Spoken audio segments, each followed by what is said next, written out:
So in this video I'm going to take a look at exercise 70, which is to be found on page 22. So this exercise is about optimization, and to be more precise, it's a typical geometrical problem involving optimization. So what's the problem? Let's read the exercise. A cylinder is inscribed within a sphere. Ein Zylinder wird in eine Kugel eingeschrieben. The radius of the sphere is 5. Determine the height of the cylinder with the largest possible volume. So, as I said several times, a good idea here is just to start by writing down the formula for what we are going to minimize or maximize. So in this case we are going to maximize the volume of the cylinder. So this is what should be maximal.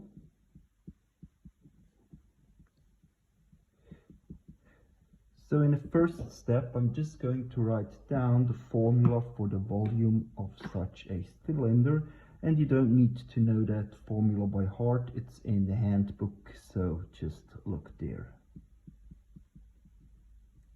So the volume of a cylinder is given by pi times r squared times h.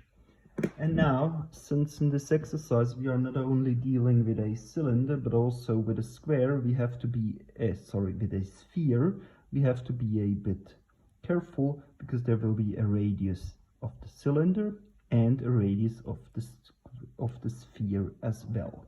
So let's maybe label this here RC to make it clear that this here is the radius of the cylinder. So RC equals radius of cylinder, to distinguish that radius from the radius of the sphere. So what's the main problem in this exercise? Well, the main problem is to draw a sketch of the situation. And well, we are dealing with a cylinder and with a sphere, so basically we are dealing with three-dimensional objects. As I said several times, don't draw three-dimensional pictures. It's not a good idea. In this case, we are just drawing a cross-section, Querschnitt. Okay, so we have a cylinder, and that cylinder is inscribed within a sphere. So think about it this way. Here you have a sphere, and inside of that sphere you have a cylinder, and now we draw a cross-section like that. How does this look? Well, we have, first of all, the cross-section of the sphere is just a circle. Well, not that bad. And the cross-section of the cylinder, well, it's just a rectangle, like this. So this is the cross-section of the whole thing. And now it's a good idea to label what is what. Well, first of all, the cylinder here, this line from here to here, that's the radius of the cylinder. This line here, that's the height or the altitude of the cylinder. Okay, so this is what we have. Okay, and now what is our problem? Well, we want this volume to be maximal. What do we need? Well, we have here and here two things, and we need to establish a relation between these two things. So what do we need? We need a relation between RC and H. That's everything. So if we have that, we can set up a function equation for the volume of the cylinder, and then we can take the derivative, and so on, and so on, and so on. You know that, okay? So let's see, how can we get the relation we need? Well, let's go back to the exercise. A cylinder is inscribed within the sphere. Here's the picture. The radius of the sphere is 5. So this is something we haven't used so far. We know the radius of the sphere. The radius of the sphere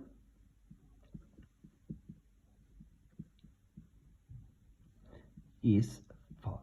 Okay, and so the problem is, well, where can we add the radius of the sphere in this picture? Well, my approach is like this.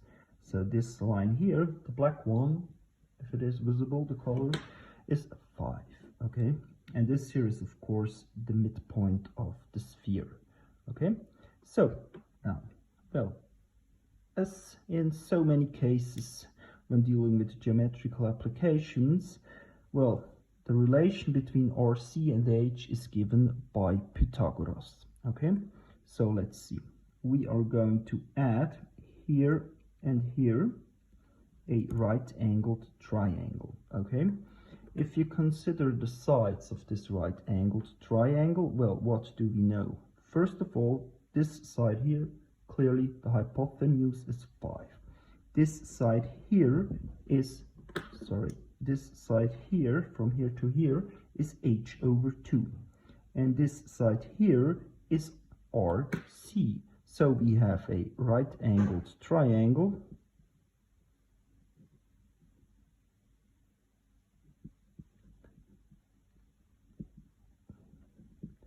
and that triangle looks like this. Here we have 5, here we have the radius of the cylinder, and here we have half of the height of the cylinder. Okay, so, and since this is a right-angled triangle, we can apply Pythagoras. And as always, Pythagoras is a good idea. So let's apply Pythagoras. And there's just one small thing here. Well, be careful when squaring this thing here. So we take 5 squared equals RC squared plus h over 2 squared. And don't forget here, you need to square the 2 as well. Simplifying, just squaring a fraction means squaring both parts taken in isolation. So this is this, okay? And this is 25. And this here is the relation I need between RC and h squared.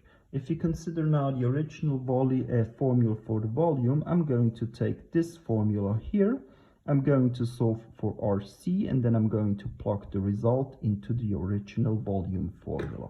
So this leads to RC squared equals 25 minus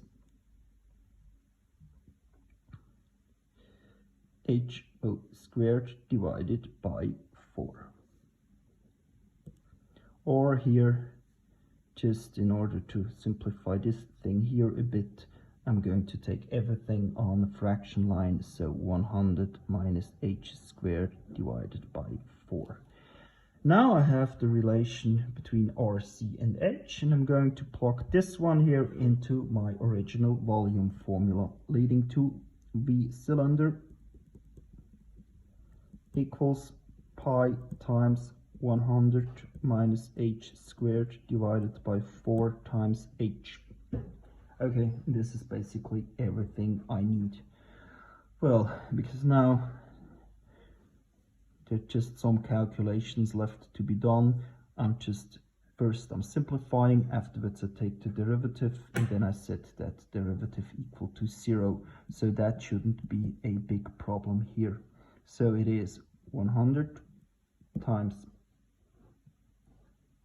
h minus h to the power of 3 divided by 4, which is equal to pi times 100 times h divided by 4 minus pi times h to the power of 3 divided by 4.